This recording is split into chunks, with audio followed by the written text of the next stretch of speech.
The Cuei Killers are neither the fastest nor the grippiest wheel I have ever tried. These wheels are actually like pretty basic. I mean, out of all the other longboard race wheels I've tried, they're the most basic. However, they consistently appear on podiums the world over. So what is it about them?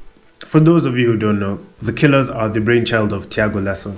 Thiago is a Brazilian downhill skateboarder who has been the most dominant downhill skater of the recent years. He won the 2016 season and literally won every single race he went to in 2017. It was mad. To boot, Cuei also has some seriously talented riders on the pro team. Seriously, at any longboard race a Cuei team rider attends, they're probably gonna podium. Like, it's not a joke, for real. But what's special about them is that there isn't really anything special. I mean, other wheels like the Magnums have like a huge core, the Cheetahs have like a dual duro core, but these are just hella basic. Like, there's honestly nothing special about them. And that's why this review has been so exciting for me to make, finding out what it is about these wheels that makes them special. So I know some of you don't want to sit through the whole review, so here's a bit of a summary. So as I've said, these wheels aren't the grippiest nor the fastest that I've tried, but I believe there are three key things that keep them at the top of podiums. The first is they accelerate pretty quickly, faster than the bigger, meatier race wheels like Magnums and Cheetahs.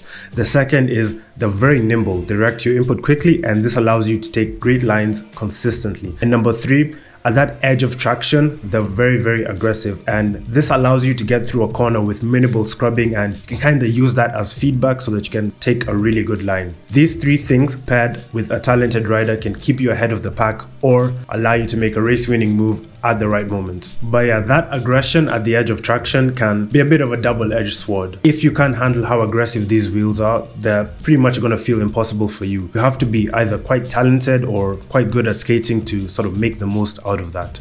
And finally, when it comes to grip, yeah, they're not the grippiest, but you can't really complain. They're good enough at slowing you down that you kind of have the grip that you need. All in all, I'm not surprised that these appear on as many podiums as they do. Let's talk about acceleration. These wheels are better than the other race wheels that I currently have in terms of acceleration. Whilst I was struggling to get off the line with my Cheetahs or Magnums, these were long gone. It kind of felt like they got to 30 miles per hour a lot quicker. I think that can be attributed to how small this wheel is, to the 74mm diameter, the dense urethane as well, and the relatively narrow 65mm contact patch. But in terms of top speed, I really felt these wheels suffer. It kind of felt like when I got like 30-40 miles per hour, these kind of like slowed down in how much they're accelerating, and the other wheels just kept wanting to go and wanting to pick up more speed. But one thing I did notice is when I was in the draft of someone, when I was like tucking behind them, these wanted to keep accelerating, and it's like they kind of picked up speed quicker than the other wheels. I do think in races where top speed is key to success, these may not perform the best, but honestly, it's all kind of negligible. Like, other things are gonna affect your top speed more than the wheel. For example, your tuck, or the lines you choose to take down the road, your weight, whether the road is rough or for a certain patch or whatever. However, I do think if top speed is your goal, the harder Cuei Duros or other wheels are gonna be better suited.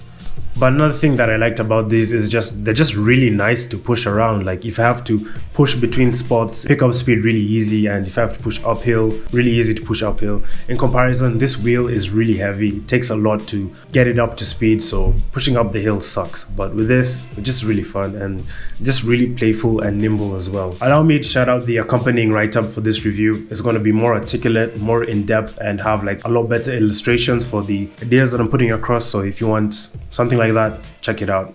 And yeah, this wheel is just overall pretty lightweight, and I think that's just because of how small it is, and this also just makes it change direction very quickly as well, which is quite nice. If I recall correctly, they're just as nimble as alphas or not. I haven't skated alphas in about like a year and a half, so can't say for sure, but these are a lot more nimbler than Magnums and Cheetahs. The nimbleness also allows them to get to the slide quicker, get to that sweet spot where you can sort of kick them out into the slide. Note, I haven't said that they're easier to slide, it's just it's easier to get to the slide quicker. I do think this might ultimately chalk down to riding style, but I felt like the nimbleness of this wheel is superior to other wheels, and I honestly felt a performance advantage. But also, given how lightweight they are and small they are, these wheels do not have a lot of momentum, and when I was pushing on the flats, or when I was like skating downhill then got to a bit of a flat bit or had to go uphill again, I could really feel them losing their speed.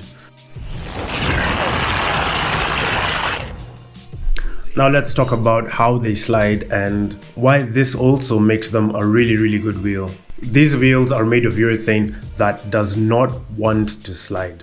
When you get to that edge of traction, they start to provide you with a lot of feedback, and honestly, it can be a little bit scary.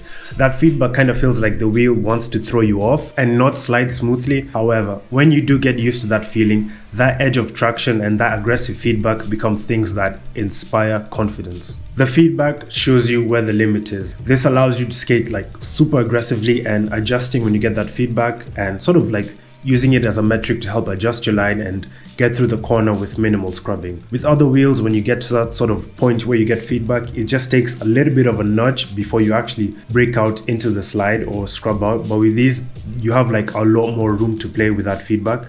I don't know, it just really makes sense when you ride these wheels. And yeah, I think this is one of the key properties that helps make them a race-winning wheel. But as I did say in the summary, the aggressiveness is a double-edged sword. If you can't handle it, these wheels are going to feel impossible to skate, and to be honest, you're going to have to spend a significant amount of time on these wheels getting comfortable on them. If you're planning on racing with these wheels, I highly recommend you buy 2 sets. The first one to sort of burn and skate and get used to the wheel, and then the second to race with, of course. But yeah, that edge of traction it's really intimidating, and yeah, you need to really get used to it if you want to make the most out of this wheel. In terms of slowdown power, these wheels don't have the most slowdown power, admittedly. With skin, other wheels felt grippier. Without skin, these do feel sometimes a little bit grippier than other race wheels. Slowdown power isn't the most, but it's good enough that you can't really complain. However, on some pavements, without the skin, these wheels feel a lot more grippier than other wheels. How do these wheels feel in the slide? The slide feels quite different from like other wheels I've tried. It doesn't feel chalky, icy. It almost feels rubbery, but you only get that if the wheel isn't chuttering and bouncing around. And now we come to one of the biggest issues about these wheels. These wheels chutter and bounce a lot. It's pretty hard to get them to slide smooth. You really have to really sit on top of them, really put your weight into the board. Otherwise, they're gonna chatter, they're gonna bounce around, and yeah, that's just the nature of these wheels. Apparently, the 77A are the wheels that have that issue the most. The others don't, so maybe I got unlucky. I don't know if I'm gonna try the other wheels, but for me, yeah, these wheels do chatter. The other thing that contributes to the chattering is the bearings you might have and the spacers as well. These wheels are designed to come with a specific spacer. I used these wheels with Zillus bearings and they chattered on some trucks and some setups, they didn't chatter on others. Apparently with the Cuei spacer, it allows them to slide a lot more smooth and perform a lot better. With my Zillus, I didn't notice that much of a difference, but you know, a lot of people with Zillus have said they do chatter with Zillus and the Cuei spacers are better. I don't know, but yeah, definitely the chattering does reduce how much performance you can squeeze out of these trucks. I highly recommend you go for the Cuei spacer, even though I didn't use it, but I would have bought it if my Zillus didn't work okay. But that's another $10 you have to spend.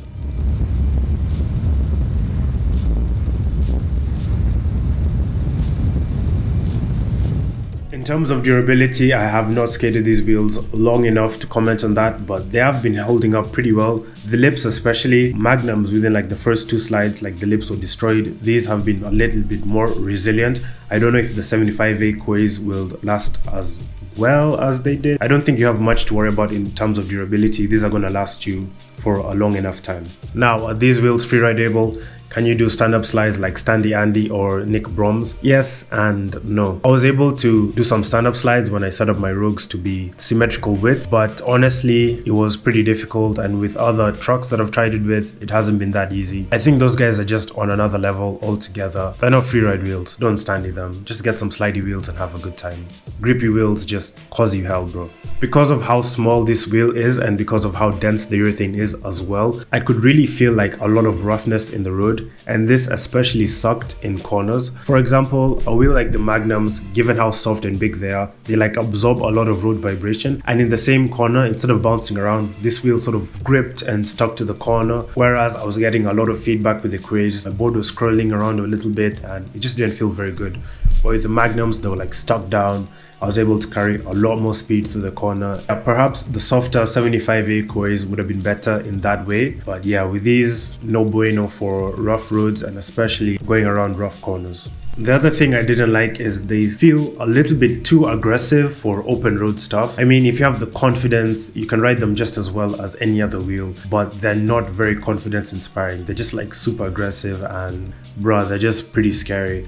Honestly, like once you get used to them, you can do it, but they're not inherently confidence inspiring for that stuff. The other thing is they don't slide smooth with all my bearings. I tried them with the Bear Space Balls and with some other bearings and a spacer from Skate, and yeah, they didn't slide smooth with them. They performed a lot better with my Zillus, which apparently fit very well. But yeah, if you want like the best performance, you're gonna have to get the Cuei spacer and some other bearings. But yeah, it's just annoying that they don't perform the best with all the bearings available. So what is in the future for the Cuei Killers? Cuei has been teasing a dual duro version of this wheel, and I think it's really promising. Can't wait for that to come out. I really think it's going to blow a lot of people out the water and it's going to perform super well, so that's pretty cool. And that's it. Well, I hope you guys have enjoyed this review. If you have, let me know in the comments. Also, your experience with this wheel has been different. Let me know in the comments as well. Big thanks to all my patrons. And yeah, thanks for watching this review, guys. Hopefully next week have another wheel review for you guys. So yeah, thanks for watching.